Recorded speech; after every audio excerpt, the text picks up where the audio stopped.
Good morning class. बेटा, जो आपको व्याकरण पढ़ाई गई है उसमें आपकी संधियाँ हो चुकी हैं। मैंने उसमें आपको स्वर संधि, व्यंजन संधि, विसर्ग संधि सब पढ़ा दी हैं। उसी क्रम में आगे बढ़ते हुए अब मैं आपको प्रत्यय पढ़ाऊँगी।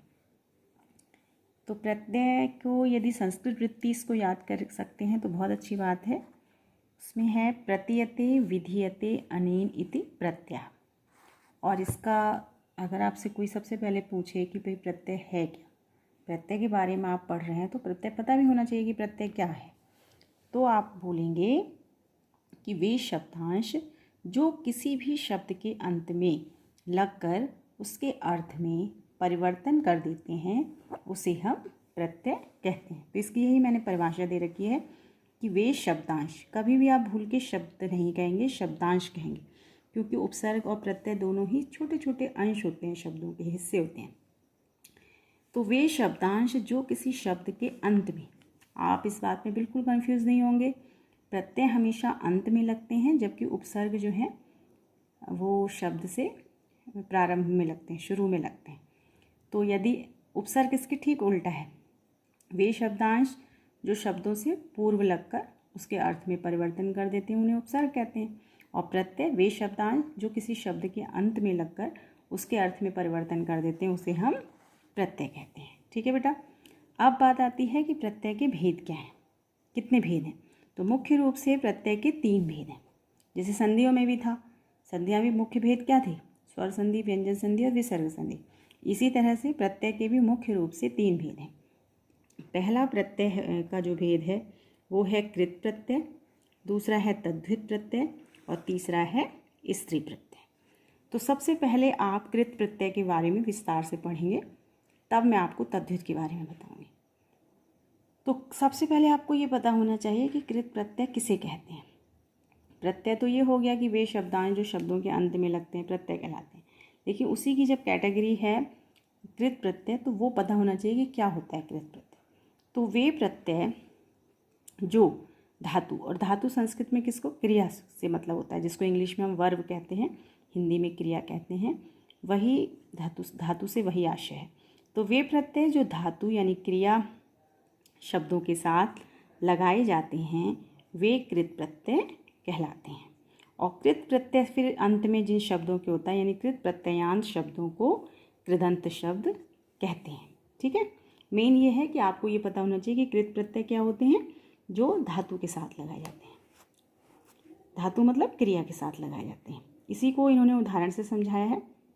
जैसे गम धातु होती है, गम धातु क्या होता है, गम धातु का अर्थ होता है जाना। तो यदि उसमें कत प्रत्यय लगा तो रूप क्या बनेगा, पुल्लिंग में बनेगा गतः, स्त्रीलिंग में बनेगा गता और नपुंसक लिंग में बनेगा गतम। ऐसे ही पठ धातु है पढ़ना, तो इसमें जब हम कत्व प्रत्यय लगाएंगे तो इसमें रूप बनेगा पठित्वा।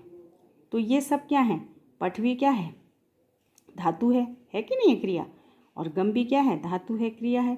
तो दोनों ही क्रिया हैं। और क्रिया के आगे जब हमने ये कत प्रत्यय लगाया या कत्व प्रत्यय लगाया, ऐसे अभी और भेद पढ़ेंगे आप, तो इनसे जो शब्द बनेगा ना, इनसे मिलकर वो क्या शब्द कहलाएगा, कृदंत शब्द कहलाएगा, जो मैंने भी बताया। ठीक है।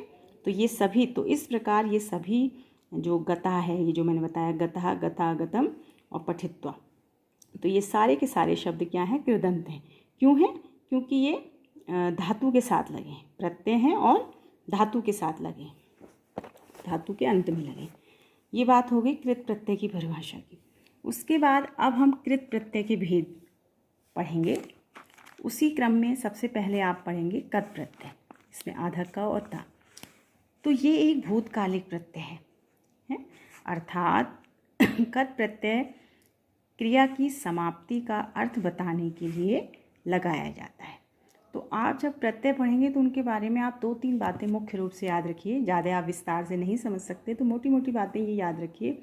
एक, आपको प्रत्येक प्रत्यय का ये पता होना चाहिए कि ये भूतकालिक है या वर्तमान कालिक है, इस तरह से पता होना चाहिए।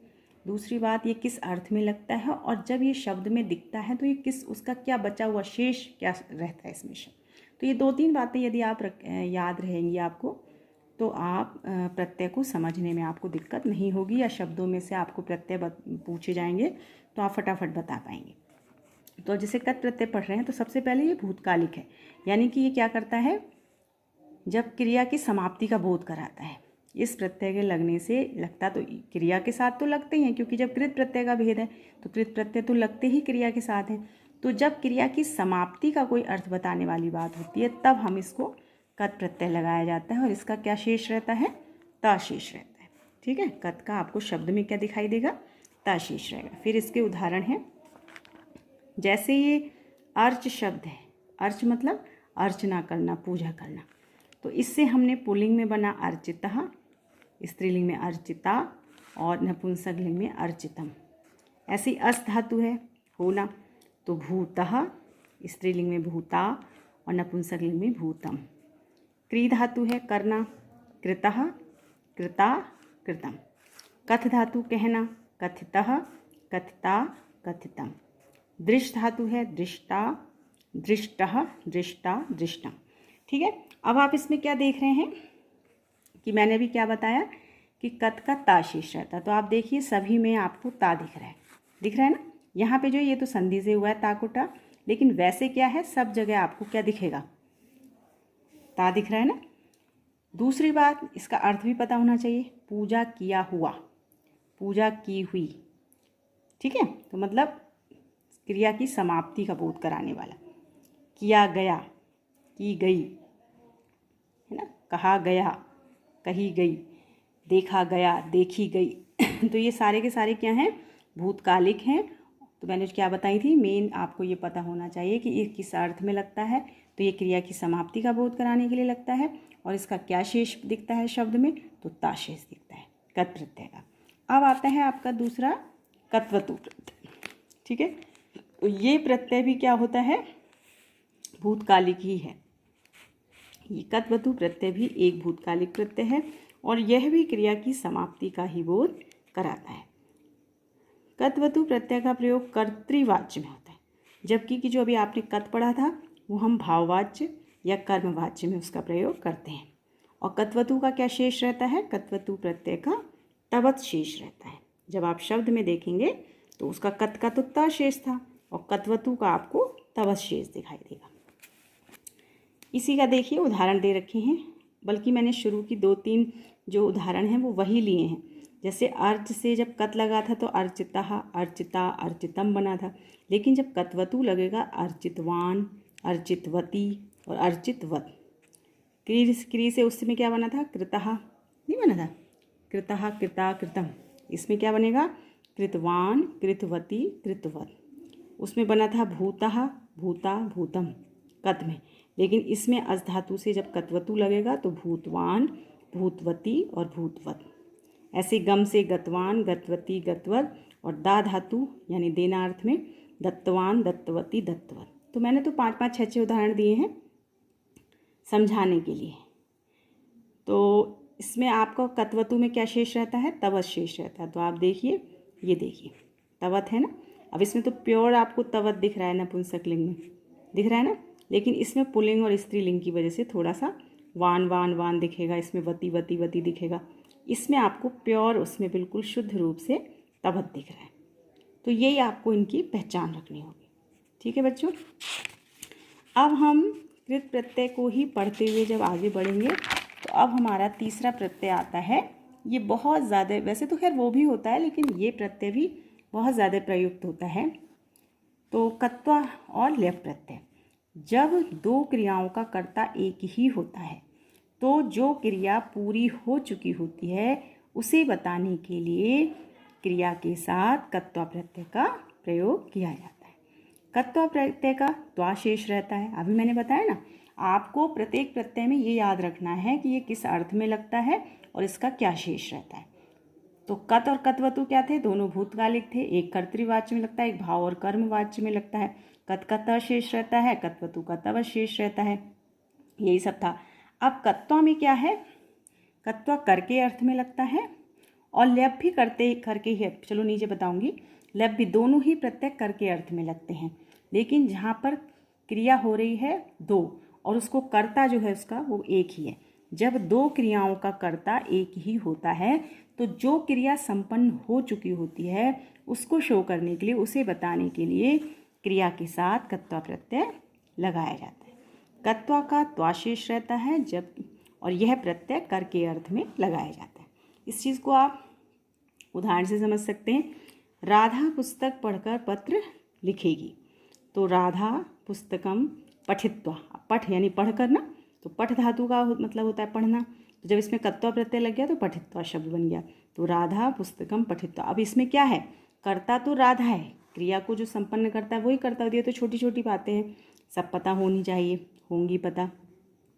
तो यहाँ पे दो क्रियाएं हो रही हैं, एक लिखने की क्रिया और एक पढ़ने की क्रिया, और उसकी कर्ता कौन है, उसको करने वाला कौन है, राधा।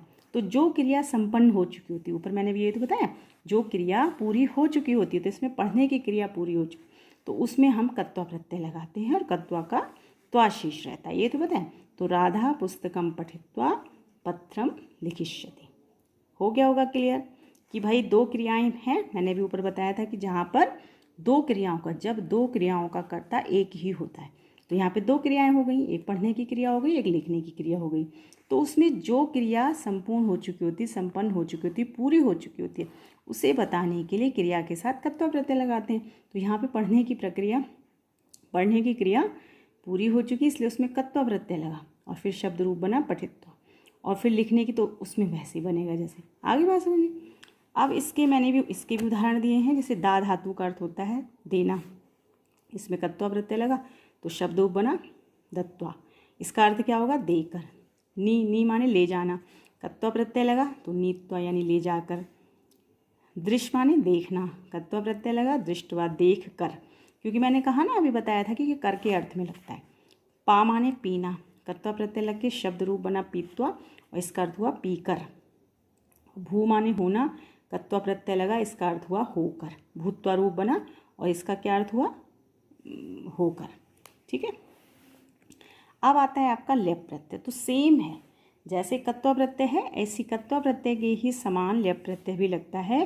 कहने का आशय ये है कि यह प्रत्यय भी कर के अर्थ में ही लगाया जाता है, किंतु जब उस धातु से पूर्व कोई उपसर्ग आता है तब वहाँ पर कत्वा न लगकर लेप प्रत्यय का प्रयोग होता है। लेप का यह शेष रहता है। तो दोनों ही सेम है, कत्वा भी कर के अर्थ में लगता है, लेप भी कर के अर्थ में लगता है। कत्वा का त्वा शेष रहता है, लेप का यह शेष रहता है। लेकिन फिर कब हम कत्वा लगाएंगे, कब लेप लगाएंगे, यदि धातु से पूर्व उपसर्ग है कोई तो वहाँ पर कत्वा नहीं लगेगा, वहाँ पर क्या लगेगा, लेप प्रत्यय लगेगा। अब जैसे ये उदाहरण दे रखे हैं मैंने, उपसर्ग है आ, धातु है गम, मैंने भी कहा ना लेप तब लगता है जब धातु से पूर्व उपसर्ग होता है। तो जैसे अभी गम धातु से मैंने कत्वा लगाया था, उससे पूर्व उपसर्ग नहीं थी तो गत्वा रूप बना, उसका अर्थ हुआ जाकर। अब यहाँ पे धातु से पूर्व उपसर्ग आ गया आ, और गम धातु वही है, तब हम इसमें कत्वा नहीं लगा सकते, तब हम क्या लगाएंगे, लेप प्रत्यय लगाएंगे। और जो शब्द रूप बनेंगे वो दो बन सकते हैं, आगम में भी ठीक है और आगत्य भी ठीक है। अब इसमें अर्थ बदल गया ना उपसर्ग लगने से भी, तो भाई जैसे प्रत्यय लगने से अर्थ में परिवर्तन आ जाता है, ऐसे विसर्ग लगने से भी प्रत्यय में, वो शब्द में के अर्थ में परिवर्तन आ जाता है। इसका अर्थ हो गया आकर। अब ये है आ धन धा दा, आ उपसर्ग है, दा धातु है, लेप प्रत्यय है। दा का मतलब होता है वैसे देना, लेकिन जब इससे पूर्व उपसर्ग आ गया तो इसका मतलब हो गया आदाय यानी लेकर। फिर वी उपसर्ग, हस धातु, लेप प्रत्यय, तो विहस से शब्द रूप बना हंसकर। उपगम लेप, पास जाकर, गम जबकि उपसर्ग लग गया, गम धातु और लेप प्रत्यय, तो पास जाकर। और परि धन त्यज, धन लेप यानी परि उपसर्ग है, त्यज धातु है और लेप प्रत्यय, तो शब्द रूप बना परित्यज्य और इसका अर्थ हुआ छोड़ कर, है ना। तो आपने नोटिस की होगी कि सब में ये भी करके अर्थ में लग रहा है कि नहीं है, आकर के, लेकर, हंसकर, पास जाकर, छोड़कर, सब में करके अर्थ लग रहा है। लेकिन यहाँ पे कत्वा का प्रयोग नहीं हुआ। क्यों नहीं हुआ, क्योंकि सभी धातुओं से पूर्व क्या है, उपसर्ग है। तो जब धातुओं से पूर्व उपसर्ग होगा तो वहाँ, और लगाना करके ही अर्थ में है, तो वहाँ पे कत्वा ना लगकर लेप प्रत्यय का प्रयोग होगा।